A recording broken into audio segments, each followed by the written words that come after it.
We're rolling up our sleeves. We have a great deal of work still to be done.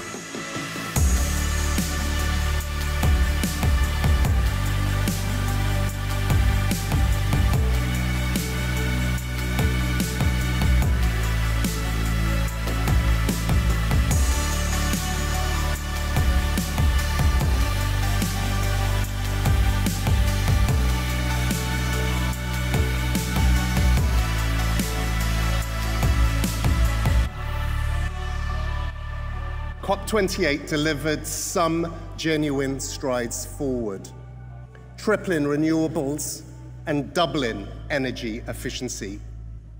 A framework for the global goal on adaptation, operationalizing the Loss and Damage Fund, and making an initial down payment. At every stage, climate action must strive forward, side by side, with human development, dignity, and opportunity.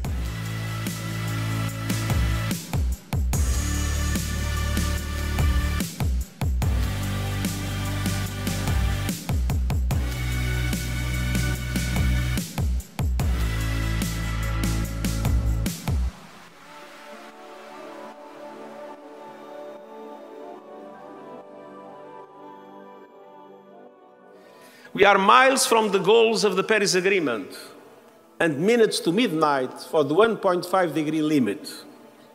But it is not too late. We can, you can prevent planetary crash and burn.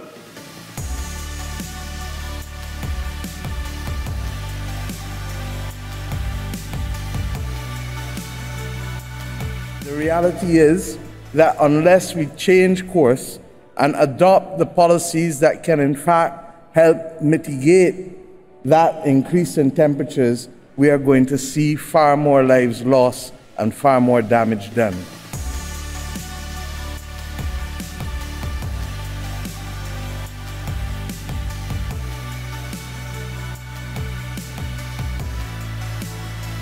And even when I started activism, I didn't know that fossil fuels were the problem. But along the way, I started to understand that fossil fuels account for more than 75% of the global greenhouse gas emissions. Yeah. So that means that they are the problem. And if we do not address fossil fuels, then everything else that we say or do is a distraction.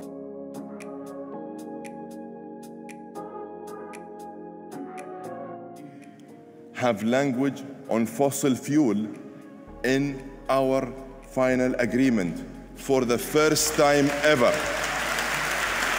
All of these are world firsts.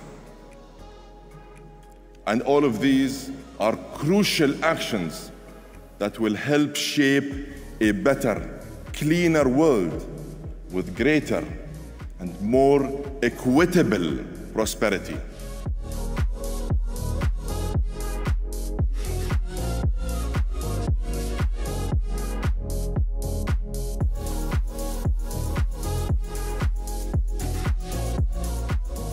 And we actually utterly need the highest ambition of action on all of the issues that are coming out of the stocktake. It's clear from the stocktake that countries have not had ambitious enough nationally determined contributions. So we're way off course where we should be. So we know now that we have to peak global greenhouse gas emissions by 2025, and we have to reduce by 43% by 2030.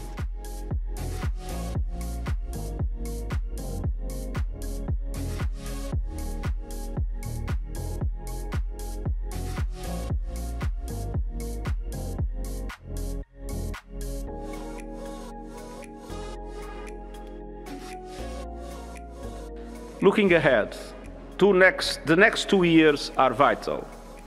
First, to establish a new and meaningful global climate finance goal beyond 2025, reflecting the scale and urgency of the climate challenge. Second, for governments to prepare and present new national climate action plans or nationally determined contributions that are economy-wide, cover all greenhouse gases, and are fully aligned with 1.5-degree temperature limits. Governments must leave Dubai with a clear understanding of what is required between now and COP28 in Brazil. This agreement is an ambitious floor, not a ceiling.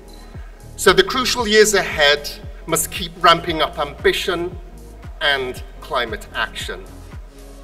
That's why we'll be getting on with the job of putting the Paris Agreement into full effect. We're rolling up our sleeves. We have a great deal of work still to be done.